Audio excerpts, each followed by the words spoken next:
اوقات نماز 5 ہے۔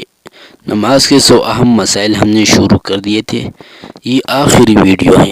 نماز کے 100 اہم مسائل پورے ہو گئے، اس کا ہم خلاصہ بتاتے ہیں۔ 13 فرائض تھے، ہم نے بتا دیے۔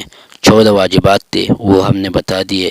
21 سنتیں تھے، وہ ہم نے بتا دیے۔ 29 مکروہات تھے، وہ ہم نے بتا دیے۔ 18 مفسدات تھے، وہ ہم نے بتا دیے۔ 5 مستحبات تھے، اب ہم وہ بتاتے ہیں۔ تو بتانے سے پہلے آپ حضرات ہمارے چینل کو اپنے ساتھ سبسکرائب کر لیں۔ نماز کے متعلق 3 مستحبات ہیں۔ تکبیر تحریمہ کہتے وقت مردوں کو دونوں ہتھیلی یا آستینوں سے باہر نکالنا اور عورتوں کو دوپٹے کے اندر ہی سے دونوں ہاتھ کندھوں تک اٹھانا، یہ کیا ہے؟ یہ مستحب ہے۔ اچھا عمل یہ ہے کہ مرد آستینوں سے باہر نکالے، عورت دوپٹے کے اندر ہی سے دونوں ہاتھ کندھوں تک اٹھا لے، تو یہ مستحب عمل ہے، اچھا عمل ہے۔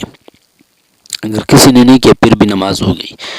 نمبر 2، رکوع اور سجدے میں منفرد کو 3 مرتبہ سے زیادہ تسبیح کہنا، یہ کیا ہے؟ مستحب ہے۔ 3 سے زیادہ کہنا ہے، اس سے چہرے پر نور آئے گا۔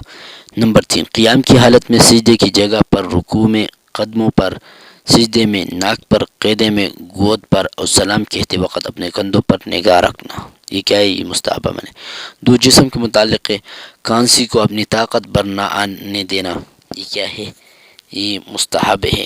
اگر پھر آ گئی تو بس اس کے روکنے کا پھر طریقہ نہیں ہے، ایک طریقہ ہے، وہ اگلی ویڈیو میں ہم آپ حضرات کو بتا دیں گے۔ جب آپ بڑی مجلس میں بیٹھے ہو تو کانسی آ گئی تو کیا کرو گے، وہ ہم بتا دیں گے۔ نمبر 2، جماعی میں منہ کو بند رکھنا، اور اگر کھل ہی جائے تو قیام کی حالت میں دائیں ہاتھ کی پشت پر سے روکنا اور بقیہ ارکان میں بائیں ہاتھ کی پشت سے چھپا لینا، یہ کیا ہے؟ مستحب عمل ہے۔ یہ کل 5 مستحب تھے، تو ہم نے آپ حضرات کو بتا دیے۔ اللہ خوش رکھے، والسلام۔